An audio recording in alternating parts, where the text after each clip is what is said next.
I'm Anne-Marie Leech from GS1 UK. You're probably wondering, why is your barcode provider on stage talking about innovative growth in hair care? But we have got an amazing community of SMEs where we bring founders together to connect, to learn and to share their experiences, which hopefully makes being a founder a little less overwhelming and makes it easier to navigate as well. So Lizzie from Only Curls is joining me on stage, and she is one of our founding members of the GS1 community. And I'm really excited that we're here to talk about Lizzie's journey in establishing a really fast-growing healthcare brand, Only Curls. So do you want to introduce yourself at Only Curls? I will do. Hi, everyone. Happy to be here. I am Lizzie, and I started a brand called Only Curls with my boyfriend, now husband, that has come not without its challenges. I started the business with £500, and we have bootstrapped it to this year. It should be a £14 million turnover. So it's been it's been an amazing journey, and quite frankly, it's turned into something that I could never have imagined. But we learned an awful lot along the way, scaled it through performance marketing, and we have just launched into Boots this year. So now navigating, it's like year one again. I don't know if anyone here has navigated that, because I'd love to talk to you after, but sort of navigating a multi-channel business after 8 years of e-com has been interesting in 2025. So Lizzie's been very humble there. You've done a phenomenal growth in those years, and also been listed in the 2024 Sunday Times Fastest Growing Businesses as well. So well done for that. First question I have for you is based on, you started with £500 and a vision to help those women with curly hair have more nourished and beautiful hair. How did you decide where to prioritise your resources during those early months? The business, at the heart of the business, has always been a need, and it's come from a personal need. Obviously, I've dealt with sort of frizzy hair my whole life, and ultimately, I just wanted to make our customers feel better about their hair. So in the early days, it really was a kitchen table business. So I was packing the orders myself. I was doing the social media on the tube on the way to my job at the time, which was a fashion designer, and customer service. And I think because of this need and my sort of personal goal to make people feel good about their hair, it was so important to me that they loved the product. So customer service was a real priority for me from day one. And it was interesting listening to Sarah in the talk earlier, because we have dealt with it in a very similar way, where customer service, like offering great personalized customer service, has been really important. And seeing every communication channel with our customers, or every sort of DM or comment or email, all equally important. We answer everything as quickly as possible. And in turn, that has created a very loyal customer. And all these things that we look at now, all these metrics like LTV, retention rate, all these things, they're just kind of language and metrics data that I'd never even knew of at that time, but it is fed into the success of that because this amazing customer service has driven loyalty. And that makes a difference when you're a challenger brand as well. Delivering that really personalised service doesn't go unnoticed. When we were talking earlier, you also mentioned that marketing wasn't necessarily your strong point, coming from product creator background, fashion design background. So did you have to invest a lot of your time and energy to learn about marketing, digital marketing? Yes, and I think just spending a lot of time in the platforms. When I was starting this, 2016, still social media, not that new, but still relatively new. So I think we're all learning every day at the moment in e-commerce. AI is changing everything. TikTok came in. We embraced that quite quickly because we weren't scared of it, because we were just learning as we were going and having a go at it. And I think we have learned a lot along the way, but we've not been scared of learning new things. And I think also being small, it has put us in a very strong position in sort of the past 6 years, where we've been able to jump into new platforms and test new things. I'm definitely going back and talking to my team about doing WhatsApp. We'd already started some of those conversations and really driven now to go and do that. When there's something new, I just want to learn it and do it. And I think that has helped us build a really good tech stack and strong business. And that's the beauty of a smaller business.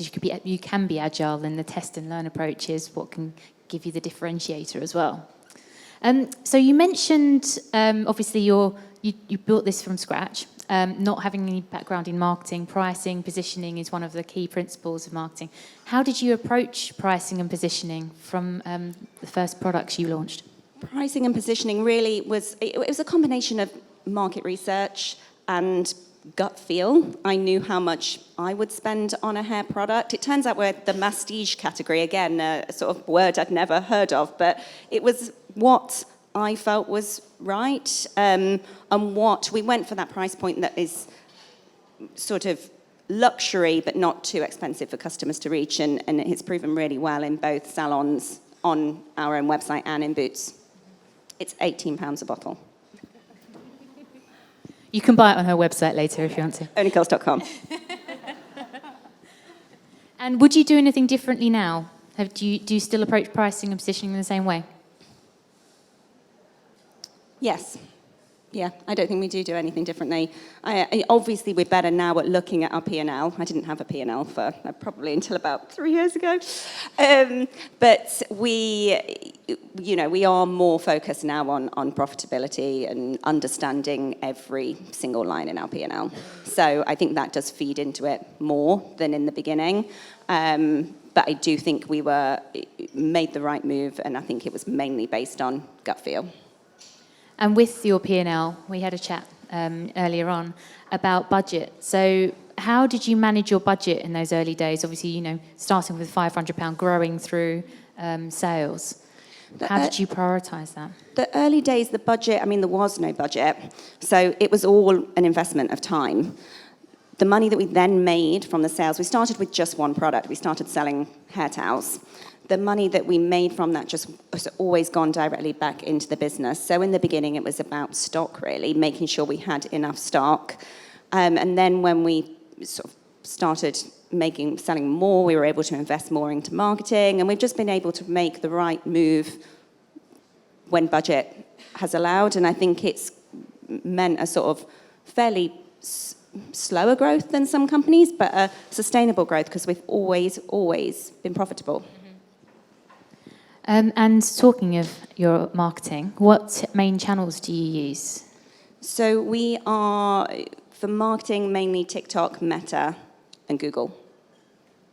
And what would you say is your a good return on your advertising spend on those platforms, just for people to use as a benchmark?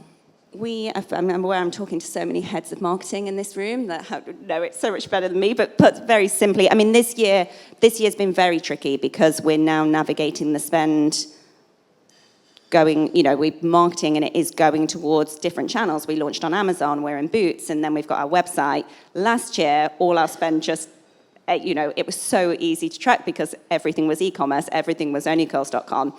This year has been trickier. The way that we do look at it, we are a repeat business. People come back time and time again. So we're always looking at the LTV. We know how much money we can lose on first order based on the fact that based on our retention rate, based on that LTV. So we're constantly looking at that. But really the way that we are looking at it at the moment, or the way that I look at it as my kind of sense check, while my team are going very deep into all the metrics, my sense check really is we actually aim for an in-platform 1 ROAS, but an overall blended of 4, and that works for our business. Thank you. And what were some of the key strategic decisions that you made in those, that helped you propel Only Curls forward? I think adopting new technology, like we talked about, TikTok, we did that very early. Like we were doing TikTok ads.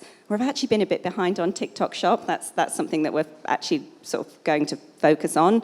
But TikTok, doing that was a good strategic move, and doing those ads at a time when there was just a handful of brands in the UK doing TikTok ads at the time. It was at the point where the team in Ireland would they told us they would cheer when somebody spent a £5 on TikTok ads.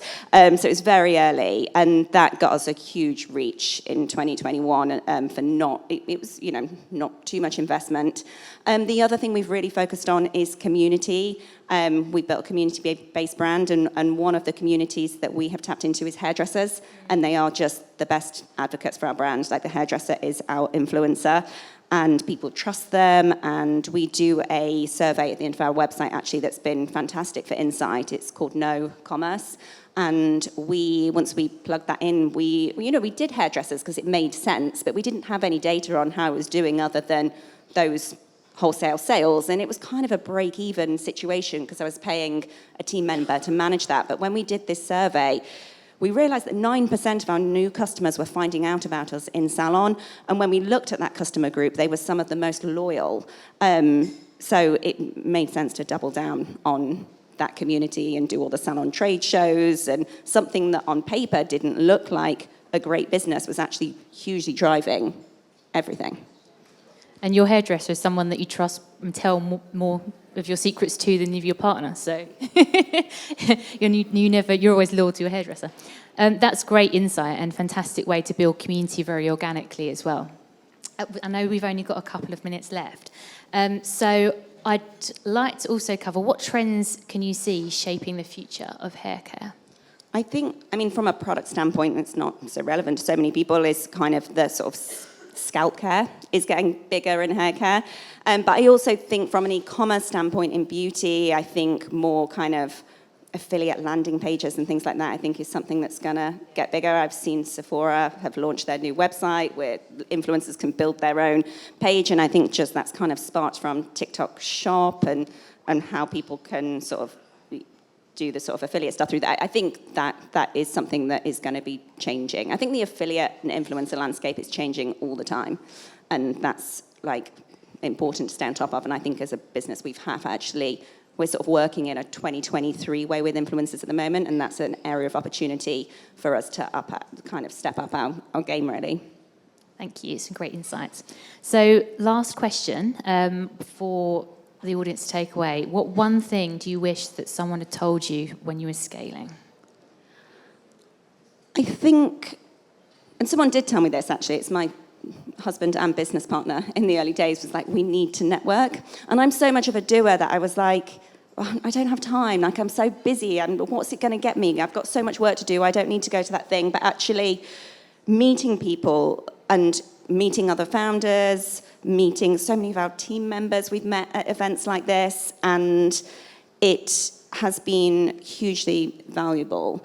And there's so many people now that we can pick up the phone to. So many, I feel like I'm firefighting different problems in our business all the time, but my problems, you soon realize once you speak to other people, are not unique.